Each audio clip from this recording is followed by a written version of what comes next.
Olá, pimpolhos, aqui quem fala é o professor Leonardo. Vamos para mais uma aula de geografia.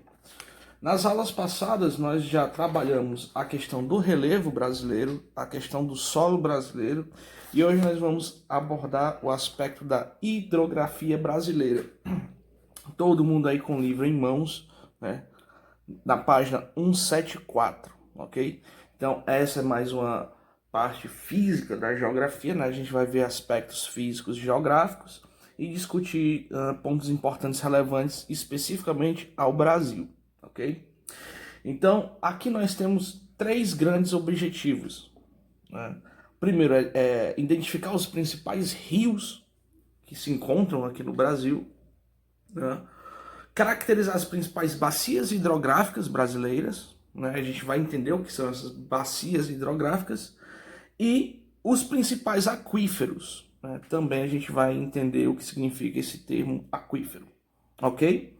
Então, a partir da leitura, nós vamos fazendo pausas e discutindo cada ponto importante desses elementos. Então vamos aqui para a definição que o livro nos traz de hidrografia. A hidrografia se refere ao estudo do conjunto dos recursos hídricos existentes, ou seja, a água, né? Para tal estudo é necessário levarmos em consideração a água que provém da atmosfera. Bom, e de onde vem essa água, né? Essa água, basicamente, ela vem da atmosfera, de cima, né? Das chuvas, das precipitações. Então, essa água, ela percorre vários caminhos quando ela chega ao solo, né? Inclusive superficialmente, formando os rios, né? Os açudes aí, com a intervenção humana. Mas também elas infiltram-se dentro do solo, né? Formando, assim, um conjunto de aquíferos, que a gente vai ver, né, um pouco mais na frente. Nesse contexto, né, o principal ponto que a gente vai discutir é essa relação da hidrografia com as chamadas bacias hidrográficas, que a gente vai ver ainda aqui na página 174. Né? Aqui na página 174 a gente vê um esquema da bacia hidrográfica. O que seria essa bacia hidrográfica? Bacia hidrográfica é nada mais que uma área abrangida por um rio e seus afluentes e subafluentes. Digamos que a gente tem uma veia principal, essa veia tem as ramificações, né? Ou a gente pode falar como uma árvore, o tronco principal, e depois a gente tem os galhos. E isso é como tem o rio principal e tem seus afluentes, aqueles que saem. E no meio do caminho, por conta do acidente, né? Dos acidentes geográficos, né? Do terreno, do solo, eles vão se dividindo e subdividindo. Isso vai formando a chamada bacia hidrográfica, né? Formada a partir de um rio específico, ok? E dentro desse sentido a gente já vai ver o primeiro nosso ponto, que é os diferentes tipos de rios que existem, né? Aqui nós temos os rios intermitentes ou temporários, os rios perenes e os rios efêmeros, né? Vamos lá para a definição de cada um. Rios intermitentes ou temporários são os rios que correm em apenas um período do ano, ou seja, secam nas épocas de estiagem. Existem casos em que essa dinâmica é natural, sobretudo em regiões de grande variação climática anual. Todavia, há outros casos em que a manifestação desse tipo de rio é fruto da ação humana. Vale lembrar que os rios que congelam durante uma parte do ano e, por isso, deixam de apresentar os movimentos de suas águas também são classificados como intermitentes. Ou seja, a intermitente é aquele rio ou temporário, como eu estava falando, que ele só corre durante um período do ano, né? Durante o período de chuva. Depois desse período de chuva ele é interrompido, ele não tem fluxo mais de água. Engraçado aqui que o livro traz também um detalhe muito importante, que são os rios congelados, né? Aqui a gente tem pouco, mas, por exemplo, na Europa existe bastante. Os rios congelados, eles também são definidos como rios intermitentes ou temporários. Nós temos também os rios perenes, né? São os rios que correm o ano inteiro, ou seja, não apresentam interrupção do fluxo de suas águas em nenhum período, seja ela de seca ou de cheia. Por mais que ela esteja com nível bem baixo de água, mas ele continua ainda a haver correnteza. Porém, nos períodos de maior a precipitação, no caso de chuvas, né, ele aumenta o seu volume.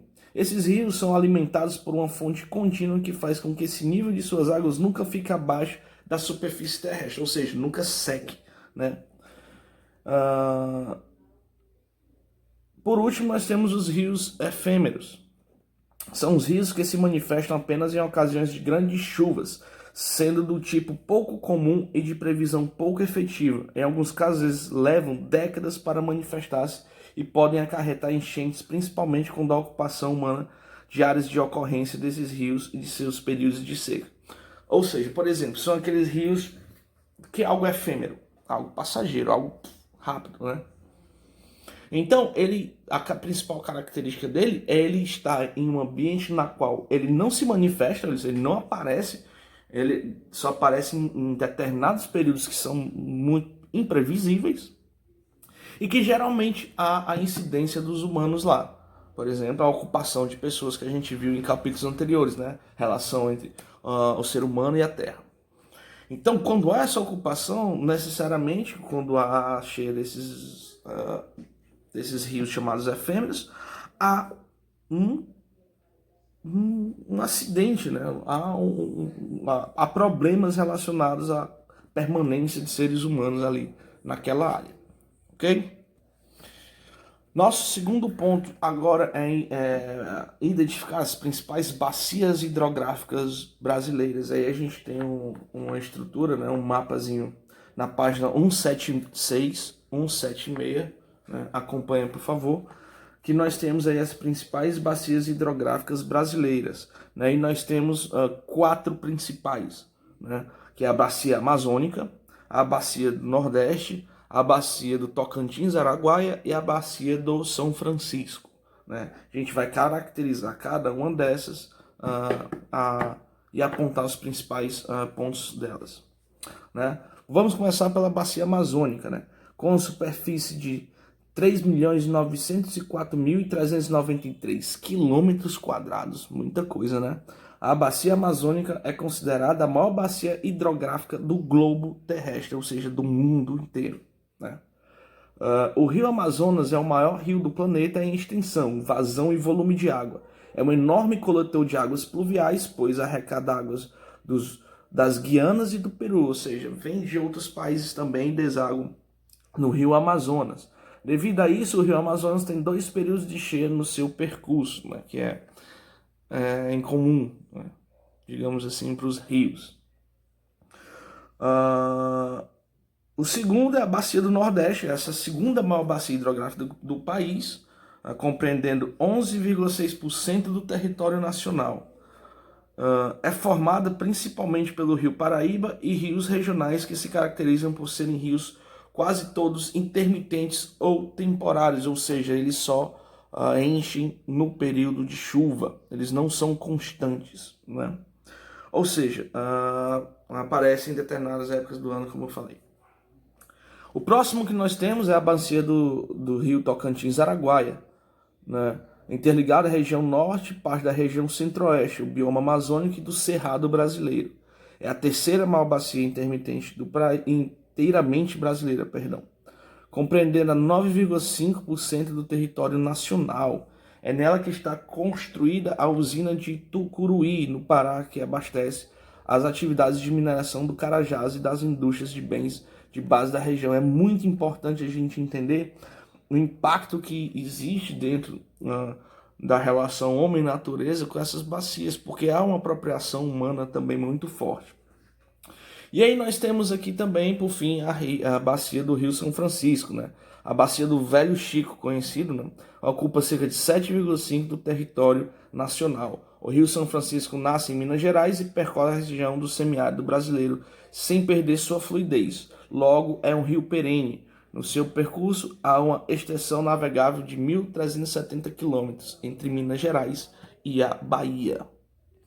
Por fim, como menção também, nós temos a chamada Bacia Cisplatina, né, que fica ao sul do país.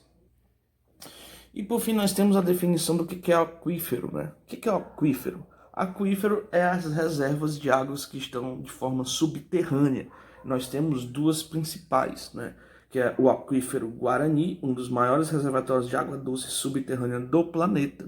Ele compreende cerca de 45 mil quilômetros de água potável.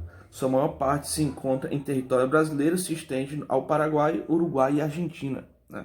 E temos o aquífero do Alter do Chão. É um aquífero localizado sobre os estados do Pará, Amapá e Amazonas. Ok, pimpolhos? Então, como atividade, vocês vão fazer da página 179 até a página 183. 179 a 183. Até a próxima.